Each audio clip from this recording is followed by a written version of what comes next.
noite, Araruama, cidade top demais. Pessoal, me chamo Felipe, sou treinador Felipe Oliver, como apresentado aqui, conhecido nas redes sociais como o pai do TAF, né? Quem já puder dar uma força aí, seguir o perfil, tanto no Instagram, TikTok, YouTube, a gente está nas três principais redes sociais.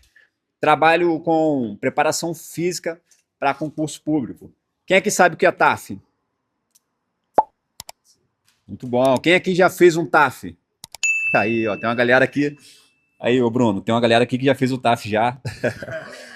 E, pessoal, a gente vai falar aqui um pouquinho sobre a prática da corrida, né, o crescimento da corrida, desse movimento. É um movimento, né? A corrida hoje em dia se tornou um movimento, principalmente na internet, nas redes sociais, como foi dito aqui, a gente vê bastante esse movimento crescendo. Acho isso muito bacana, acho que isso estimula cada vez mais a prática da atividade física, beleza, galera?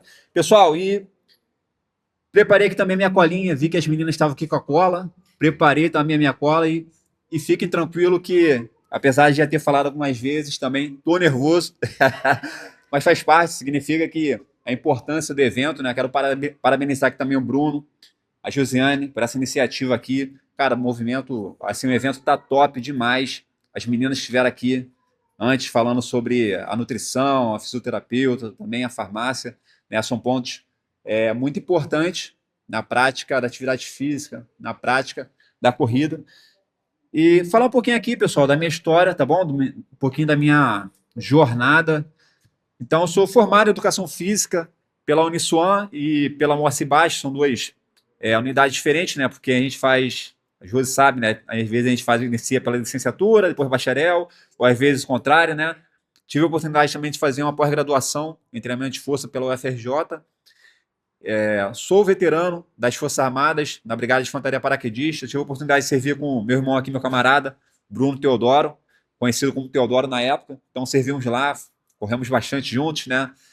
E sempre trouxe comigo essa veia da corrida, essa veia da prática da atividade física, principalmente da corrida, que é algo muito forte que a gente faz dentro da instituição militar, beleza? Então vamos começar aqui, pessoal. Visão demográfica da corrida de rua.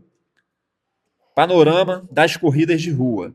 Então, pessoal, a gente está tendo um crescimento exponencial de 2024, para vocês terem uma noção, tá? 2024 para 2025, tivemos aí um aumento de 85% dos eventos de corrida, tanto oficiais quanto não oficiais, e também no número de praticantes de atividade física, no nosso caso aqui, da corrida, tendo aí uma margem de 50% para o público feminino.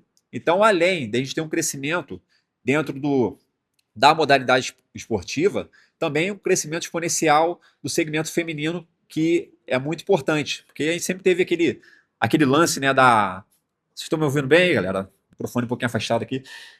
A gente sempre teve aquele lance os homens correm, né, a prática esportiva, às vezes o cara saiu do quartel, mantém aquela rotina de corrida, só que agora não, agora o público feminino também está abraçando com força esse movimento. O Bruno mandou para mim aqui um panorama de como é que estava aqui o público, né? Eu vi que a maioria é mulher aqui, representando. Todo mundo aqui corre, gente? Levanta a mão para me ver quem corre, quem está praticando a corrida.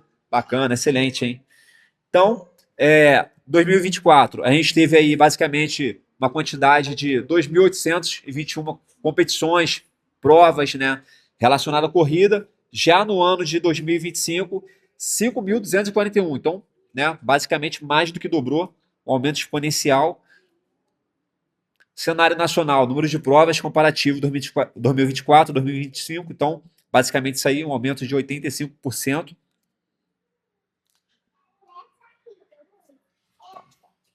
Isso aqui passa. E o praticante, assim, perfil demográfico, né, a gente tem um perfil muito forte dos corredores mais para a região sudeste, né, sul, mas propagando bastante pelo Brasil, e Rio de Janeiro também não fica para trás, galera. Rio de Janeiro só na capital, no ano de 2025, foram mais de 240 provas, 240 competições organizadas dentro da cidade. Agora vamos falar um pouquinho aqui sobre teste. Quando a gente fala sobre ganho de performance na corrida, como é que a gente consegue ter uma noção se de fato a gente está melhorando, né? A nossa condição cardiorrespiratória, a nossa coordenação dentro da corrida. Então, quando eu vou trazer aqui o que eu trabalho muito, que é o teste de aptidão física, que visa avaliar as valências físicas do candidato, no caso específico para o concurso, tá? Mas os testes também eles são realizados com atletas, não é somente no público, né, de quem quer fazer concurso ou no público de quem já é militar. E basicamente, dois testes são utilizados para a gente poder ter uma noção se de fato a gente está tendo um ganho de melhora, né, de condicionamento, um ganho de rendimento. A gente consegue perceber isso na corrida? Consegue perceber sim na corrida. A partir do momento que você saía para correr, um exemplo, 5 quilômetros. Corria 2, precisava caminhar. Depois corria mais um, precisava caminhar mais um pouco. E de repente você já não precisa mais caminhar. Depois de um tempo você já consegue correr sem ter aquela necessidade de caminhar para poder recuperar, né? Mas existem dois testes que a gente consegue basicamente monitorar o nosso ganho de performance, nosso ganho de evolução. O primeiro é o mais conhecido de todos, que é o teste de Cooper, que é o teste de 12 minutos. O que é o teste de 12 minutos? Né? Você vai ser submetido a um teste onde tem a duração de tempo de 12 minutos e ali vai ser avaliado a distância máxima que você consegue percorrer em 12 minutos. O exemplo aqui que eu trago para vocês é do próprio concurso público. A maioria dos concursos exigem o mínimo de 2.400 para homens, a média, né? E mais ou menos ali 2 quilômetros para o segmento feminino, para poder dizer que aquela pessoa tem condições de ingressar naquela carreira militar ou policial. Mas no cenário assim geral, digamos assim, da prática esportiva, recreacional principalmente, a gente não vai se prender ali a um número que vai dizer que você está apto para se tornar atleta. Não, a gente passa agora a sinalizar a partir da distância. E dentro do quartel também existe lá uma tabela de idade, por exemplo, beleza? Um exemplo, de 20 a 25 anos, né? 3 quilômetros em 12 minutos. O Bruno lembra, né? O TAF lá tinha a tabela. De 25 a 30 anos, 2.800. De 30 a 35, 2.600. Então, quanto mais a idade vai subindo, o padrão da velocidade, o tempo, né, a distância ali para dentro daquele tempo, ele vai ficando um pouco mais tranquilo, um pouco mais fácil. Mas é o seguinte, eu percebia muito isso dentro do quartel, né, porque eu estava lá dentro, que às vezes o cara ele já era cascudo, antigão, né, com mais de 40 anos, 45, e ele fazia justamente o tempo do camarada de 25 anos, perdão. Então, será que esse camarada de 40 anos, ele está com um bom condicionamento? Será que ele tem uma boa condição cardiorrespiratória? Pelo menos eu conheci um monte. O cara tinha quase 50 anos e batia de frente comigo na corrida. Fala, cara, esse cara aqui, irmão, corre pra caramba. Então, o teste de Cooper, teste de 12 minutos, e a gente consegue encontrar, vocês podem encontrar, gente, tranquilamente na internet, tabelas que vocês podem se orientar também, né? Para poder ter uma noção, pô, cara, eu tô aqui nesse nível aqui, né? Então não tô tão ruim, né? Eu tô bem. E geralmente baixa ali por idade, né? Isso vai te dar uma noção se você está bem condicionado ou não. Beleza? Um outro teste também que eu trouxe aqui, que é bastante utilizado, é o teste de 3, né, 3.000 metros, no caso 3 quilômetros. Aqui já é diferente, já é o inverso. Não vai avaliar a distância para aquele tempo. Não, agora aqui vai ser o tempo que você consegue fazer os 3 quilômetros. Então, quanto o tempo mais baixo você conseguir, isso indica um bom rendimento, um bom condicionamento. E quanto mais tempo você levar para poder percorrer esses 3 quilômetros, significa que seu desempenho, né, seu ritmo ali precisa melhorar. Então, basicamente, esses dois testes são testes que a gente consegue fazer, são testes tranquilos, você não precisa gastar dinheiro para fazer isso, basta você ter um cronômetro, ter de repente alguém ali, um parceiro de treino que vai te ajudar a fazer a marcação. E a corrida é isso, pessoal. A corrida de rua, eu costumo dizer que é um esporte democrático. Todo mundo pode participar, custo baixo, né? Estão tentando encarecer a corrida, não sei vocês, mas esses dias eu entrei dentro da Centauro para ver o valor de uns tênis. Falei, Jesus! Mas ainda assim é um esporte democrático, é um esporte que abraça todo mundo pode praticar, eu acho isso muito bacana. Então vamos lá. Então, basicamente, aqui, o estudo original, né, o teste de Cooper foi um teste que foi criado na década ali de 60 por um pesquisador que precisava fazer uma avaliação com militares da Força Aérea. Ele separou basicamente 115 militares para poder fazer esse teste e foi avaliada ali a confiabilidade do teste de acordo com os níveis de idade daqueles praticantes, daqueles militares. Então, foi adotado o teste de Cooper, até hoje é adotado por instituições militares e também no meio esportivo. O futebol é muito utilizado também o teste de Cooper, a fim de avaliar o condicionamento daquele atleta, daquele praticante. Geralmente é feito numa pista de 400 metros, beleza, pessoal? Valência física, teste de Cooper. Procedimentos, já falei, teste de 3 km. Então vamos lá, pessoal. A prescrição do treinamento aeróbico e anaeróbico. Modelo de regressão linear, distância e duração aplicado ao treinamento de corredores. Então, aqui eu trouxe um cenário, né, de um atleta que foi submetido a 4 testes, para a gente poder ter uma noção da diferença da prescrição do treinamento no que diz respeito, principalmente, à transição do metabolismo aeróbico, anaeróbico, né, para o metabolismo aeróbico. Aqui eu vou tentar, gente, ser mais claro possível, não tão técnico, para a gente conseguir ter uma noção da importância desses dois tipos de trabalho no nosso metabolismo e quanto que isso afeta dentro da corrida, beleza? Então vamos lá. Toda vez que a gente inicia uma atividade de curta duração, e aqui, né, essa curta duração ela pode variar de 1 minuto a 4 minutos, nós estamos trabalhando predominantemente com o nosso metabolismo anaeróbico, né, que é um metabolismo que ele favorece mais trabalhos de curta duração, trabalhos de velocidade, explosão e força. Então, exemplo claro aqui para vocês, tá? Se eu estou ali deitado num banco de supino reto na academia, para poder fazer um exercício empurrando uma carga, eu estou trabalhando predominantemente ali com metabolismo anaeróbico, um trabalho de curta duração e um trabalho de força, beleza? Agora, se eu estou correndo, um treinamento de endurance, né, para mais de 1 hora de corrida, eu ali já estou tranquilamente no meu trabalho aeróbico, beleza? Então, a gente está falando aqui de 2 metabolismos, 2 condicionamentos, mas quando a gente inicia a atividade, a gente não fala para o nosso corpo, eu quero que você inicie imediatamente no metabolismo aeróbico. Não existe isso, certo? Não existe isso. Sempre que nós iniciamos um esforço, predominantemente, nosso corpo ele vai entender que é um trabalho de curta duração. A gente não tem essa telepatia com o nosso sistema ali para poder dizer para ele, quero que você ative o aeróbico. Então a gente vai iniciar com o nosso metabolismo anaeróbico, né? E conforme o trabalho ele vai se prolongando, vai chegar um determinado momento em que vai acontecer essa transição do anaeróbico para o metabolismo aeróbico. Então, como muitos, quem é que já corre bastante tempo? E quem é que é iniciante, começou agora? Felipe, estou iniciando agora na corrida. Olha lá, nossa amiga lá atrás. Então vamos lá, você vai entender bem o que eu estou falando, porque quem já corre há bastante tempo não sente tanto esse efeito. Talvez se lembre lá no início, né? Quando começou a corrida, mas geralmente quem está iniciando a corrida percebe mais esse desgaste do organismo nesse momento de transição. Quando você inicia a corrida, certo? Você está ali, cara, nos seus primeiros minutos, tá batendo ali os primeiros 400 metros, os primeiros 500 metros, e o que baixa? Aquela sensação tipo, cara, hoje eu tô ruim, cara. Pô, acho que não vai dar não, hein?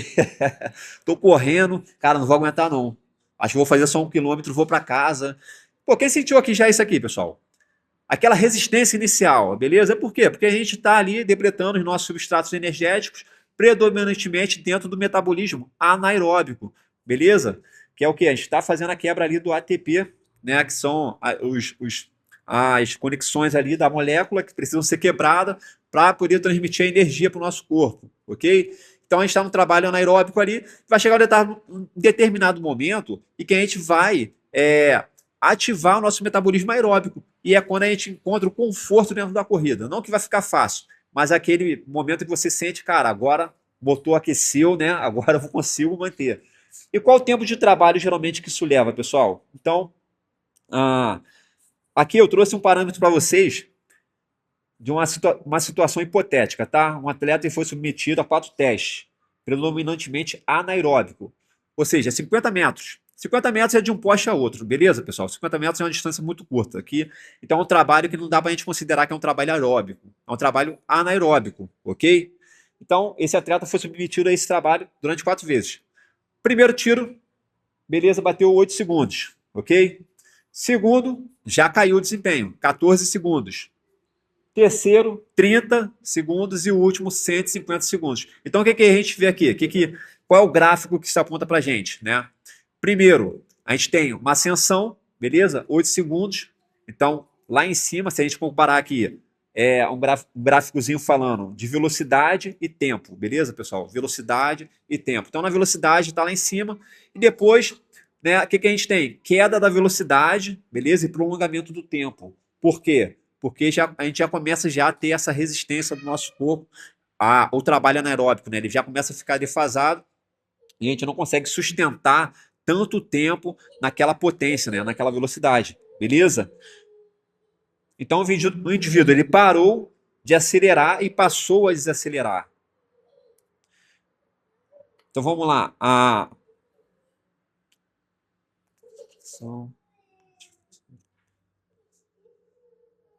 Então, o trabalho anaeróbico recomenda-se, né, a duração de atividade de no máximo entre 3 a 5 minutos. Para a gente poder entender que a gente ainda está dentro de um trabalho anaeróbico. Acima disso, a gente já começa já a ativar o nosso condicionamento aeróbico. Beleza. Então, o mesmo modelo linear de distância e duração aplicado agora ao exercício aeróbico utilizou distâncias de 1.000 metros, beleza? 1.000 quilômetros, beleza, pessoal? 1.000, 5.000, 10.000 e 15.000 metros, beleza? A gente está falando aqui, então, de metros, beleza? E nesse teste foi feita a mesma coisa, né? Foi feita a avaliação da velocidade e do tempo dentro desse trabalho. E para esse teste aqui, foram separados 2 atletas, para poder fazer o parâmetro de comparação. E o que foi achado aqui? Os primeiros 1.000 metros, a velocidade foi basicamente, em segundos, bateu 215 para os primeiros 1.000 metros. Então a gente está falando de 215 segundos. Primeiro 1.000 metros, eu fiz aqui a conversão, deu basicamente 3,58. 3 minutos e 58. Pô, para 1 quilômetro, cara, uma velocidade considerável. Pace 3,58, beleza? Então, primeiro 1.000 metros conseguiu manter dentro de uma potência, uma explosão. E esse 3,58, esse tempo, a gente ainda está dentro do trabalho anaeróbico. Vocês lembram que eu falei para vocês que o tempo é basicamente 3 a 5 minutos? Só que esse atleta continuou correndo, beleza?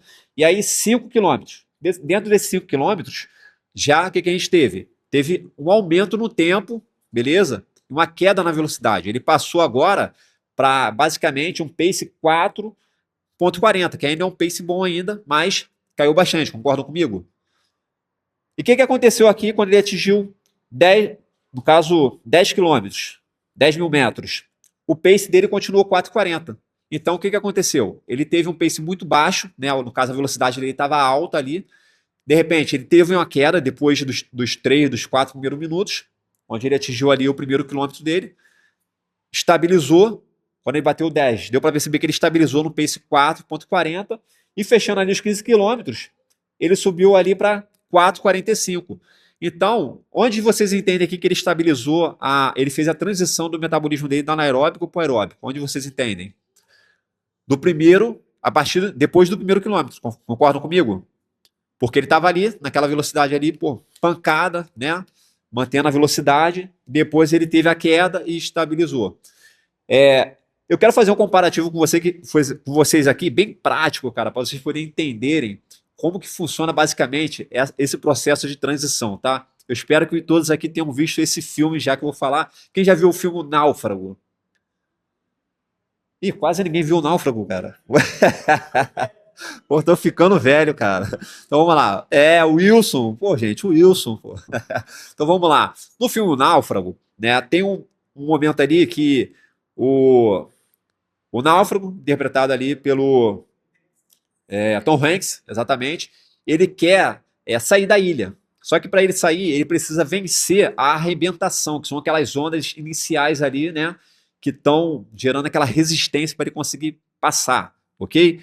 Então, só que de repente, depois ele prepara lá uma jangada e ele se submete àquilo ali, cara. Ele passa aí, cara, é onda caindo em cima dele, onda atrás de onda, onda atrás de onda, até que chega um momento que ele sai da arrebentação, ele começa já a entrar em alto mar e estabiliza. beleza? Então, o que que é essa arrebentação? É basicamente quando a gente está ali no início do nosso trabalho anaeróbico, tentando sustentar dentro da corrida, cara. Tu tá ali, tu tá naquela resistência, teu corpo às vezes pedindo já para parar, cara, já tá acabando a energia, até que chega um momento que que a arrebentação, as ondas, né, param, e você, ó, estabiliza, ok? E aí você ativa o teu metabolismo aeróbico e a corrida ela passa a ficar mais sustentável. Você começa a sustentar a corrida por mais tempo. Pessoal, Náufrago, excelente filme, hein? Vão assistir, hein? Então, o tempo médio, né? O tempo médio no metabolismo anaeróbico aeróbico, a gente passou aqui cerca de 1 a 4 minutos. A contribuição dos mecanismos anaeróbicos são predominantemente até 60 segundos, quando a gente fala predominantemente sem interferência, beleza? Por isso que eu gosto, pessoal, de trabalhar bastante com meus alunos, né? O treinamento intervalado. Por quê? O treinamento intervalado, além de a gente estar melhorando a capacidade cardiopulmonar, de a gente estar fazendo o reconhecimento e dando informações do padrão de velocidade, né? A gente também trabalha ali essa percepção do trabalho anaeróbico dentro do padrão da corrida. Porque quando a gente faz um trabalho intervalado, o nosso organismo ele fica meio, a gente gera uma certa confusão metabólica, né? Algumas pessoas gostam de utilizar esse nome, eu acho bacana também, porque o corpo ele fica ali naquela situação. Você faz 400 metros ali, beleza? Dá exemplo aqui, eu faço com meus alunos geralmente 400 metros, você faz 400 metros correndo. De repente você para, dá o descanso para depois fazer outra corrida. O teu corpo ele vai ficar ali, cara, e aí? O que eu faço? Posso entrar com aeróbico, posso ativar o metabolismo aeróbico ou não, vou ficar aqui no anaeróbico. Então, o que a gente trabalha ali? A gente ensina, né? No caso, ensina, a gente proporciona ao nosso atleta ter uma condição melhor para poder sustentar o trabalho anaeróbico, beleza? Em detrimento ao aeróbico, e não ficar aquela sensação de esforço eterno em cima do trabalho anaeróbico, beleza? Tempo médio, já passei aqui já. Ok. Vou passando um pouquinho aqui, pessoal, para poder não ficar tão longo. Agora, qual seria o aquecimento ideal? Vamos lá, importante. Por isso que é bom aquecer, pessoal, tá? Porque quando você faz um bom aquecimento, isso te ajuda depois a ter uma transição melhor entre os metabolismos. Não existe uma fórmula do bolo, tá? Mas existe algo que a literatura traz para a gente, que a gente consegue modular ali e fazer um trabalho um pouco mais tranquilo. Então, quando a gente fala de corridas mais curtas, de trabalho mais curtos, entre 3 a 5 minutos, ok? A gente pode trazer aí um padrão de aquecimento entre 5 a 10 minutos, já é o suficiente, não menos que 5 minutos, ok? Para a gente poder aquecer o nosso corpo para poder fazer esse trabalho. Mas quando já é um trabalho de endurance, um trabalho pensando aqui corridas mais longas, mais prolongadas, a literatura vai trazer o seguinte para a gente: o tempo ideal de aquecimento é entre 15 a 20 minutos. Muitas pessoas não fazem isso, concordam comigo? Quem aqui aquece 15 a 20 minutos antes da corrida? Difícil. Às vezes a pessoa faz um aquecimento rápido, até eu mesmo, confesso para vocês.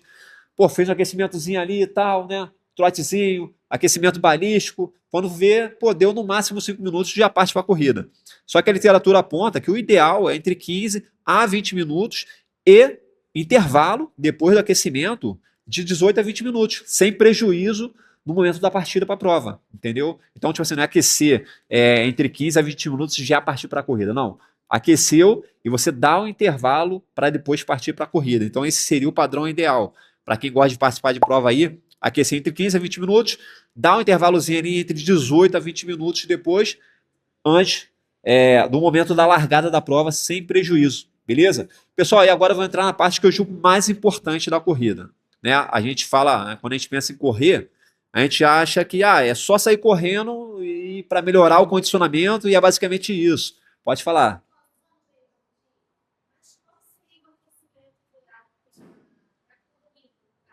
Ah,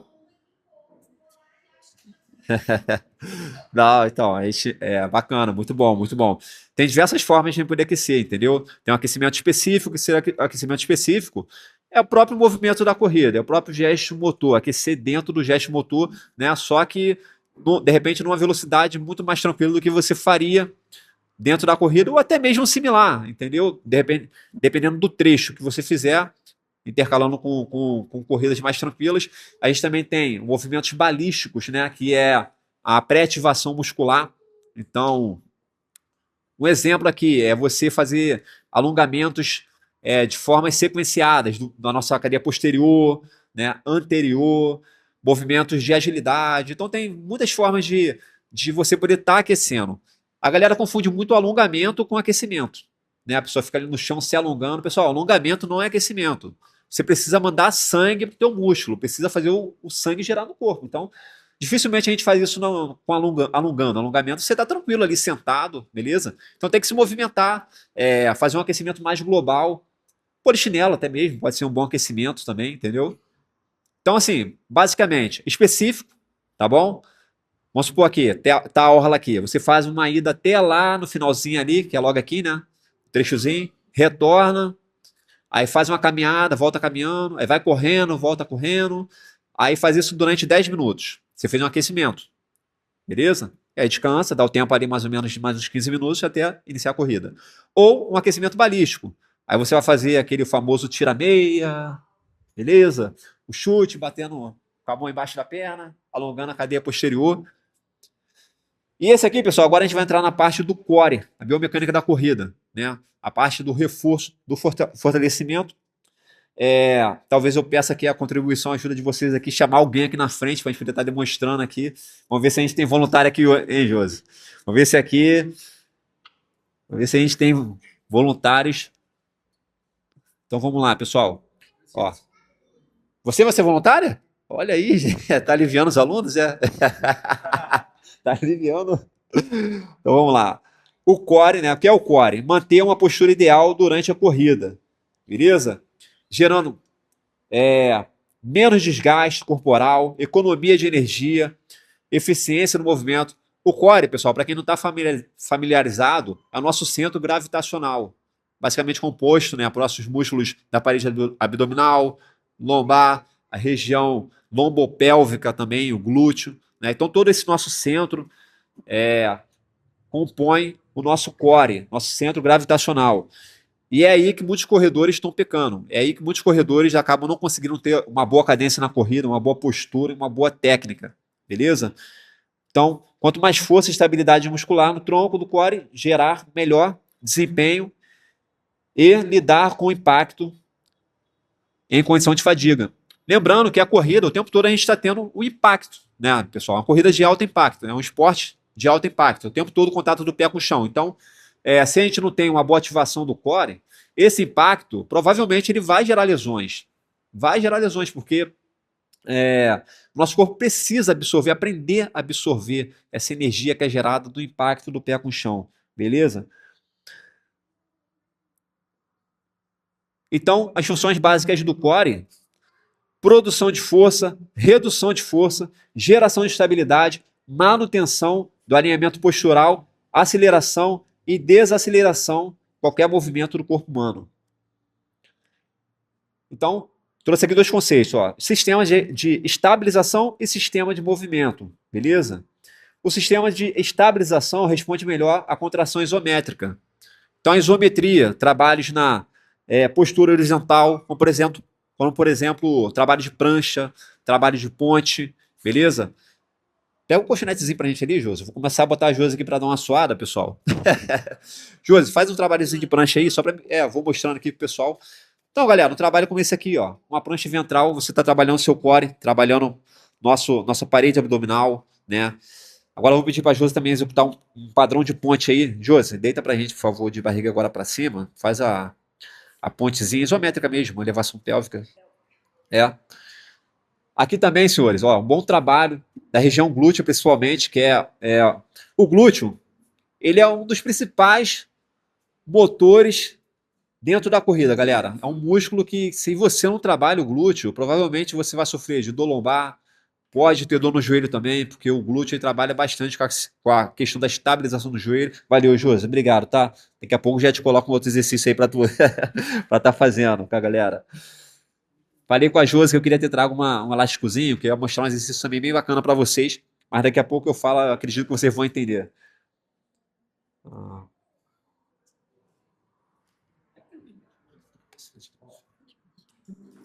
Então, o trabalho do core, né, ele sempre vai fazer aquela conexão do nosso membro inferior com o nosso membro superior, ok? Porque quando a gente corre, pessoal, tudo que a gente precisa dentro da corrida para poder melhorar a eficiência é uma boa técnica, concordem comigo?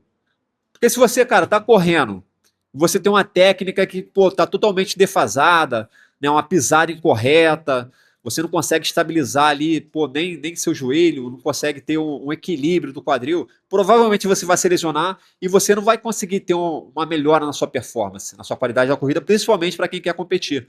Então, o trabalho do core, ele te ajuda a ter esse entendimento da conexão dos membros superiores e dos membros inferiores. Porque por mais que sejam nossas pernas, nossos pés estão se movimentando ali, tendo contato com o chão, os nossos braços, a gente precisa ter um trabalho eficiente, uma boa cadência, para poder transferir energia. Então, o nosso core, o tempo todo, ele trabalha com isso, né, Josi? Transferindo a energia de um segmento para o outro. Então, se eu tenho um bom trabalho, uma boa eficiência mecânica do meu braço, consequentemente, isso aqui está me auxiliando no trabalho da perna também na corrida. Entendeu? E o que faz essa ligação aqui, essa conexão? É o core, é o trabalho que eu tenho, transmitindo energia o tempo todo, a confiança dentro do movimento, beleza? Então, o movimento nos membros superiores, inferiores, sem movimento compensatório na coluna ou na pelve.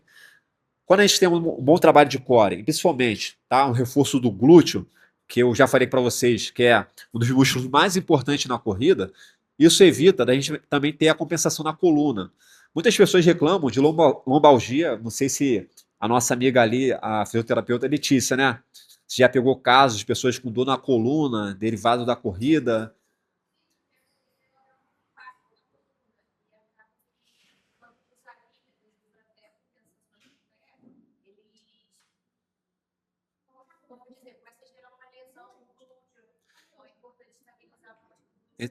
Então, exatamente, porque a pessoa ela não se atentou nessa parte de melhorar a técnica dela, melhorar a postura dela dentro da corrida, beleza? Então, quando a gente não tem, a gente tem, no caso, né, um core fraco, um glúteo também fraco e longo, né? Como é que a gente não vai sentir a dor na coluna? Porque a nossa coluna ela vai refletir isso, ela vai acabar fazendo o papel que era para o glúteo estar fazendo. Então, movimentos compensatórios acontecem sim dentro da corrida. Não é só correr, a gente precisa ter um trabalho preventivo, um reforço dessa região. Tem até aqui uma frase que o autor Michael Boyle trouxe, que é o seguinte, ó, eu coloquei aqui que eu gostei bastante. A ativação glútea, ou mais importante, a falta da ativação glútea pode ser a raiz de todas as nossas falhas no treinamento do core. E a fonte primária da lombalgia. Beleza, pessoal? Quem está sentindo dor na coluna aí, ó.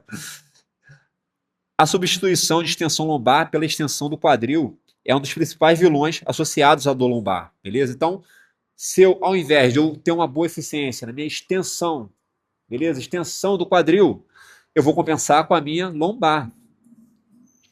Isso já é fato.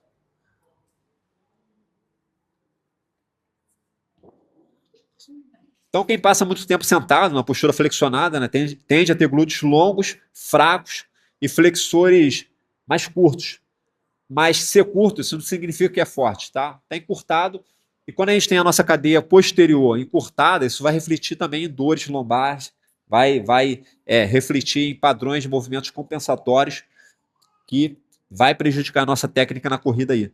Então a gente divide a parte do treinamento basicamente em três vértices da análise científica, que é basicamente a biomecânica, metabólica, beleza?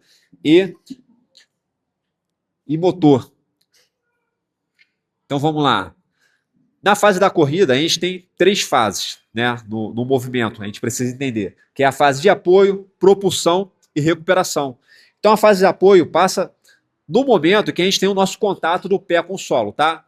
Nosso pé, ele está basicamente à frente do nosso centro gravitacional, beleza? Então a gente chama isso de fase de apoio.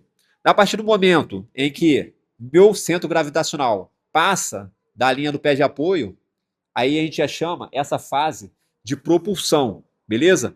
E a partir do momento que perde contato do pé com o solo, fase aérea, beleza?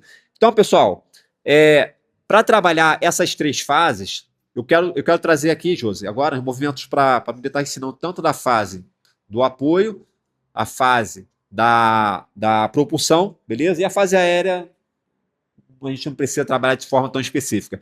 Então, a fase de apoio, a gente pode trabalhar principalmente movimentos pliométricos. Porque quando a gente está correndo, se você não tem esse entendimento da fase de apoio, beleza? O pé está levemente à frente do meu centro gravitacional. E de que forma que eu piso? Eu piso com o pé completo, piso com o calcanhar, piso com a parte anterior do pé, piso com a ponta do pé. Eu vejo muita gente falando na internet, corre na pontinha do pé. Galera, eu acho isso, não sei, eu não gosto muito desse conceito, tá? Não existe correr na ponta do pé. O que existe é que a nossa fase de contato do pé com o solo, de fase inicial, vai ser a parte anterior do pé, beleza? De fato, não é o pé completo, a gente não chapa pé correndo, mas também não fica correndo na ponta do pé. Não, a gente tem uma pisada mais projetada para a parte anterior. Então, um exercício que eu gosto bacana, Josi, pode pegar um tatamezinho daquele ali, sei lá? Um só, acho que já dá para a gente exemplificar. Então, um exercício que eu gosto bacana para a gente trabalhar essa consciência é a gente pegar uma parte mais baixa e uma parte mais alta, beleza? Aí, Júlio, você vai fazer esse movimento aqui, ó. Pé só, um podal, ó, pisa em cima e pisa embaixo, beleza? Alternando, em cima e embaixo. Então, esse aqui é um exercício pliométrico, onde a gente alterna a altura, uma altura mais baixa, uma altura mais alta, beleza? Pode botar a mão na cintura, vai ficar com uma postura um pouco mais estável. Então, aqui, o que a gente está trabalhando? Basicamente a fase de contato, o apoio do pé. Quando a gente faz um trabalho, né, um trabalho neuromuscular, que nem esse aqui que a gente está fazendo, beleza? Uma ativação neural, beleza, pessoal? Uma ativação neural, o quê? A gente está jogando informação para o nosso cérebro num padrão de pisada. Quando você faz esse tipo de trabalho aqui e depois chega na corrida, cara, já fica um pouco mais tranquilo de você associar o tipo de pisada que você tem que ter, beleza? Outro movimento bacana, agora trazendo para a segunda fase, que é a propulsão, que é quando a gente ultrapassa o nosso centro gravitacional, né? E vai impulsionar, é um movimento que a gente chama ou de broca ou wall drill. Conhece esse? Então vamos lá. Ó, Josi, eu vou pedir para tu ir lá para aquela paredezinha lá. Eu acho que. Vou deixar o microfone aqui.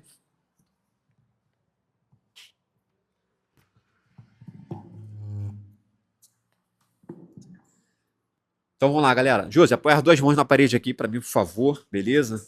Aqui, ó, vai ficar na pontinha do pé agora, com o corpo inclinado. Flexiona o quadril e deixa o pé apoiado para frente. Então essa aqui, fase de propulsão, beleza? A fase de propulsão na corrida é o momento que você está fazendo a extensão do quadril, extensão do joelho e extensão do tornozelo, que a gente também vai chamar de tríplice extensão. Então é um trabalho que a gente pode fazer dessa forma, ó. Só o trabalho do... Isso, sem manter o quadril flexionado, tá? Então, fazendo esse exercício aqui, a gente consegue alinhar a nossa postura, beleza? Mantendo o desenho da propulsão, que é quando a gente está impulsionando o nosso corpo para poder manter o movimento cíclico da corrida, enriquecendo o nosso drive neural através da informação que a gente está passando. Então, quando eu associo o movimento de estar fazendo esse trabalho pliométrico, né, no apoio numa plataforma mais alta e no chão, com esse movimento aqui, quando eu jogo isso para a corrida, eu vou correr de uma forma um pouco melhor, vou correr de uma forma mais estável, vou melhorar minha estabilidade. Show? Outro movimento também, onde a gente consegue fazer a integração do nosso core com o movimento da corrida, é basicamente isso aqui, pessoal. Ó. Trabalhar essa coordenação aqui, ó, ajoelhar. Vocês estão vendo? Ó.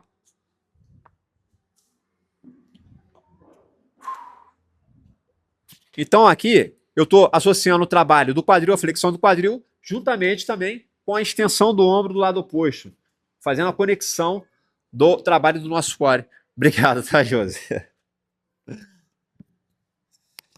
E galera, já estão se aproximando aqui do fim, beleza? Então, a atuação dos membros superiores, basicamente, a facilitar, né, o trabalho dos membros inferiores. Então, essa integração, ela sempre vai acontecer basicamente através de um trabalho eficiente do nosso core.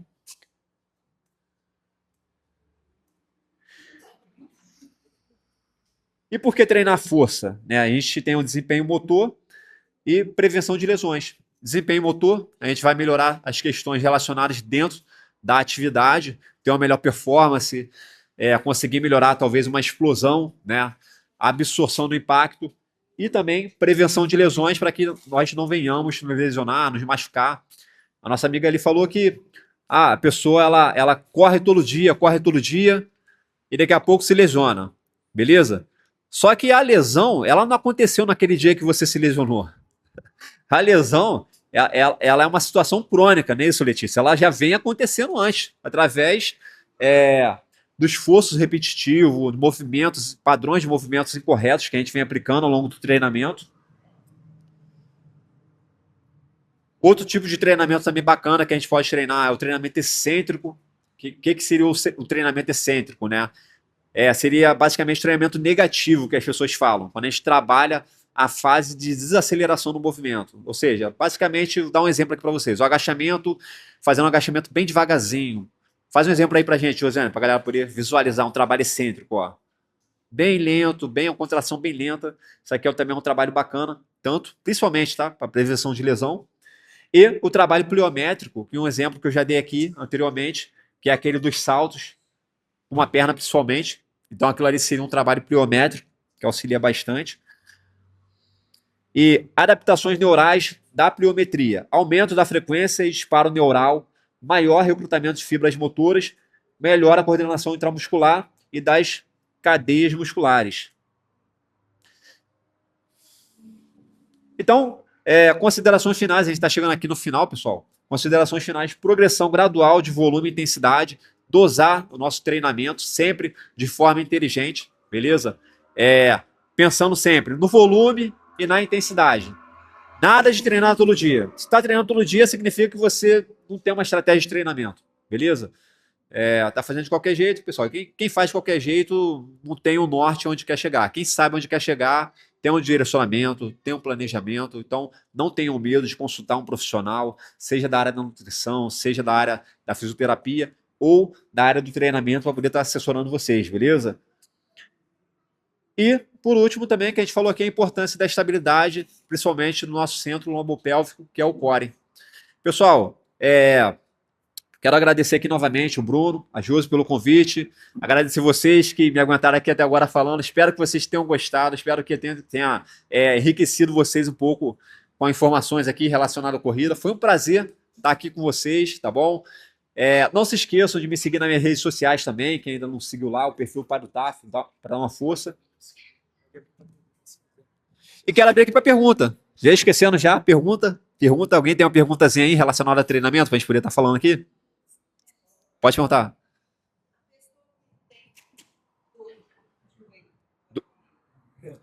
Dor no joelho, vamos lá. E aí, eu já vi, o médico chega logo e fala, minha filha, você nunca mais vai poder correr na vida. Assim, logicamente que existem situações e situações, por isso que é importante, logicamente, né, procurar um médico para ver o que está acontecendo.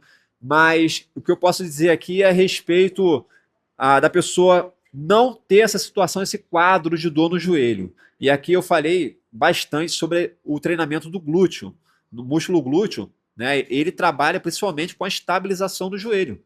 Então, quando a gente vê, por exemplo, uma pessoa, principalmente mulher, né, que tem aquele ângulo, o ângulo Q, né, que a gente chama, que corre com um valgo dinâmico, então tem aquela mais o joelho para dentro aqui, né? Quando a gente faz um trabalho específico de fortalecimento do glúteo, e principalmente também aqui na nossa banda, iliotibial, né, a gente consegue estabilizar essa articulação na corrida de forma que a pessoa ela não venha a sofrer depois com dor no joelho. Eu digo exemplo para vocês de mim, tá, pessoal? Dentro do quartel das Forças Armadas, como eu servi na Brigada Paraquedista, lá a gente tem uma atividade de alto impacto, muito forte o tempo todo, aterragem, né, isso, o salto, contato com o chão, sem contar os exercícios que a gente faz de forma bizarra lá dentro. Então, quando eu saí do quartel, eu tinha muita dor no joelho, de verdade mesmo. Eu acredito que deve ter alguma coisa aqui no meu joelho que não está que não tá no lugar. Mas desde quando eu comecei a fazer treinamentos de força, né, o treinamento principalmente de membros inferiores, eu nunca mais senti dor. Não sinto nada, pessoal. Corro longas distâncias. Mas eu sei que se eu parar de fazer o reforço muscular e parar de treinar, o joelho vai começar a doer.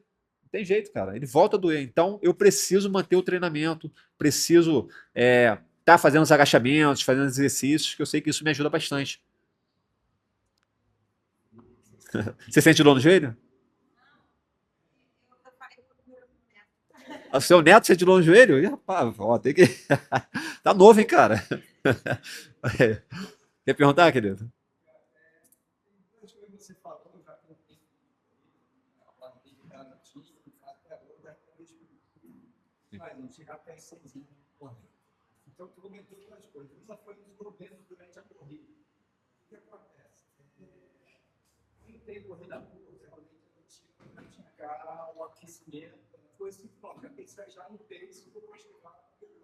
Sim, sim.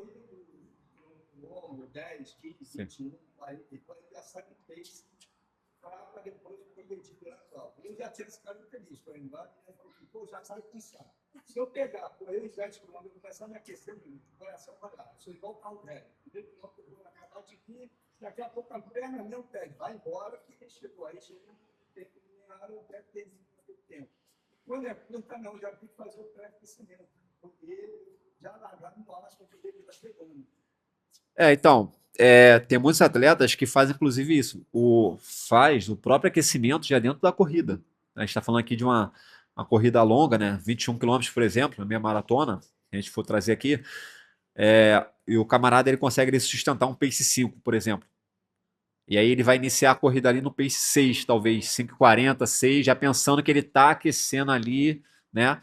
A única coisa que quebra, e aqui a literatura trouxe pra gente, que um aquecimento antes e depois você dá um intervalo de 20 minutos antes do início da prova, isso vai te beneficiar e não vai trazer prejuízo dentro da corrida, entendeu? No caso, esse já iniciar cansado que você falou, então a literatura ela apontou o que pra gente aqui? Um intervalo de 18 a 20 segundos depois do aquecimento, entre o aquecimento e a corrida. Abre esse intervalo, entendeu? Mas tem muita gente que faz isso aí que você falou. Faz o aquecimento, tá ali na corrida e tá pensando, cara, eu vou aquecer aqui até, não sei, até os 5 primeiros quilômetros, por exemplo.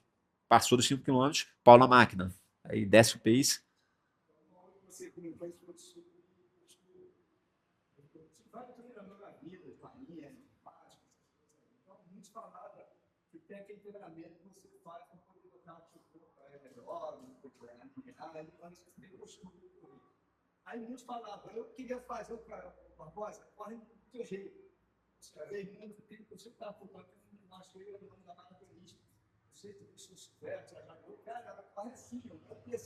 É. Ah, sim, sim.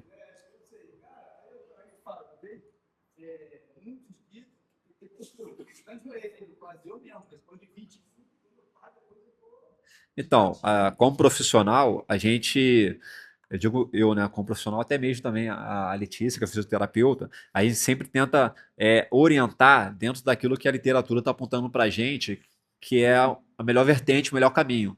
Beleza? Agora, de fato, existem algumas adaptações que a gente vê aí, algumas pessoas, e a pessoa se adaptou dentro daquilo ali, cara. E de fato,